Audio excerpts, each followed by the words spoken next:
Pacers ने बहुत अच्छी बॉलिंग की या स्पिनर्स का उस दिन सही से पड़ा नहीं? नहीं, ऐसा नहीं था।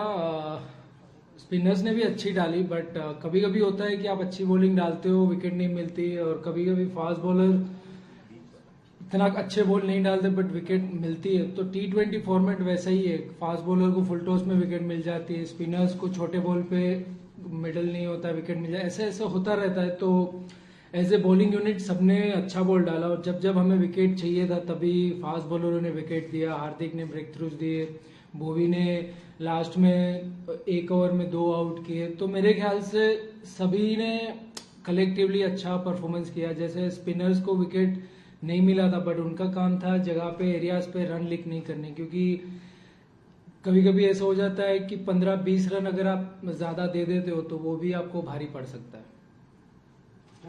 एक ऑलराउंडर बतौर एक ऑलराउंडर थोड़ा प्रेशर बढ़ जाता है ऐसे टूर्नामेंट में, और आगे जब वर्ल्ड कप है क्योंकि बॉलिंग से भी करना है, और जब ऐसे कोई क्रूशियल मोमेंट आते हैं तो बैटिंग से भी करना है। तो बतौर एक ऑलराउंडर आप हार्दिक के प्रेशर थोड़ा बढ़ जाता है इंडिविजुअली?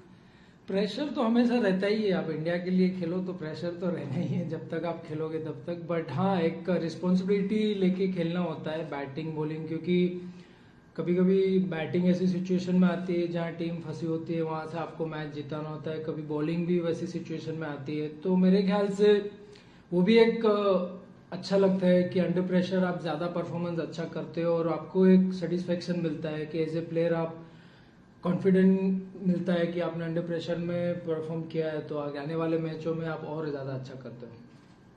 जड्डू भाई, ये जानना चाह रहा था आपसे, अगर ऋषभ पंत बैटिंग ऑर्डर में नहीं होते हैं तो क्या आपको इसी तरीके से प्रमोशन मिलेगा बैटिंग ऑर्डर में, या उस दिन क्योंकि नवाज अच्छी गेंदबाजी कर रहा था राइट हैंडर्स के अगेंस्ट, उसका अच्छा रिकॉर्ड भी रहा है इंडियन, तो आप इस पर क्या कहेंगे? हाँ बिल्कुल, क्योंकि कभी कभी ऐसा होता है कि left arm spinner leg spinner bowling डालते हैं तो लेफ्टी को भेजना ज्यादा इजी हो जाता है और वो चांस ले सकता है। तो टॉप 7 में मैं ही था लास्ट गेम में, तो मुझे कहीं ना कहीं पता था कि ऐसी सिचुएशन आएगी, क्योंकि उनकी प्लेइंग 11 देख के पता चला कि उनका लेफ्ट आर्म स्पिनर और लेग स्पिनर है, तो मुझे कभी ना कभी जाना होगा। तो मैं उस हिसाब से मेंटली अपने आप को प्रिपेयर कर रहा था, और लकीली वही टाइम पे मैं गया, और टीम के लिए मैंने जो भी रन्स किए वो बहुत ही क्रूशियल थे। आगे के मैचेस में भी क्या ही कैरी फॉरवर्ड हो? वो तो नहीं बता सकते, क्योंकि हर एक टीम के अपोनेंट्स में अलग बॉलर्स होते हैं, अलग बॉलिंग उनका होता है, तो उस हिसाब से प्लान करते हैं। The new rule of having 5 fielders in the circle in the death overs, if there's a slow over rate, what did you think about it? Did it make any difference? Yeah, I think we need to move between the overs quickly, because otherwise we have to bowl with 5 fielders inside. So it sometime it might cost the game. So we need to work on the moving, like between the overs we need to move quickly. आपके batting के बारे में, मतलब अभी आप top order में batting कर रहे हो, in test matches you are primarily a spinner, then you are a batsman. In white ball cricket ये क्या रिवर्स होता है, और how do you go in when you know that top 3 थोड़ा सा रस्टी है, वो लोग ज्यादा नहीं खेले हुए, विराट के भी रन नहीं आ रहे, तो आपके ऊपर how do you see as a top order batsman? कुछ नहीं, मैं मतलब ज्यादा इतना ये सब प्लान नहीं करता हूँ जितना आप इतना डिटेल में बता रहे हैं, बट मैं बस जब भी जाता हूँ तो अपना अच्छा करने को देखता हूँ, सिचुएशन से खेलता हूँ। और T20 में कभी कभार ऐसा होता है कि आपको सोचना नहीं है, जो भी सिचुएशन बनी हुई है जाके सीधा ही खेलना है। तो बस ज्यादा इतना मैं सोचता नहीं हूँ कि टेस्ट में बॉलिंग डालता हूँ और फिर बाद में बैटिंग करता हूँ, और इधर वाइट में बैटिंग करता हूँ फिर बॉलिंग करता हूँ, इतना ऐसा कुछ नहीं है मेरे मन में। मैं सोचता हूँ कि बैटिंग में मुझे रन्स करने, और जब भी टीम को जरूरत है तो विकेट में ब्रेक थ्रूज देने बस। जड्डू भाई, एक तो आप अपनी सफलता का राज बताइए। आईपीएल खत्म होता है, अलग अलग खबरें आती हैं कि जड्डू वर्ल्ड कप भी नहीं खेलेंगे, 1 साल के लिए इंजर्ड हो गए हैं। उसके बाद आप आते हैं इंडिया पाकिस्तान का इतना बड़ा मैच, इंडिया को जीत दिला के चले आते, तो ये सब प्रेशर को कैसे हैंडल करते हैं? जो खबरें आती रहती है, क्या डिस्ट्रैक्ट होते हैं थोड़ा बहुत या नहीं? आपने तो बहुत छोटी बात की है कि मैं नहीं हूँ वर्ल्ड कप, बीच में तो खबर आई थी मैं मर गया हूँ तो वही तो इससे बड़ी खबर तो हो ही नहीं सकती, तो मैं इतना ज्यादा नहीं सोचता हूँ। मैं वही जैसे मैंने बताया कि मैं अपना सीधा हिसाब है, ग्राउंड पे जाना है और खेलना है और अच्छा परफॉर्म करना है बस। सफलता का राज आप क्या मानते हैं? सफलता का बस ये कि नाइट्स में प्रैक्टिस करते हैं, कोई भी जो चीज़ होती है उस पर इम्प्रूवमेंट करने की कोशिश करते हैं और वही मैच में कामयाबी दिलाती है। तो वही है बस, day in day out same वही प्रैक्टिस करते हैं, बॉलिंग, बैटिंग, फील्डिंग।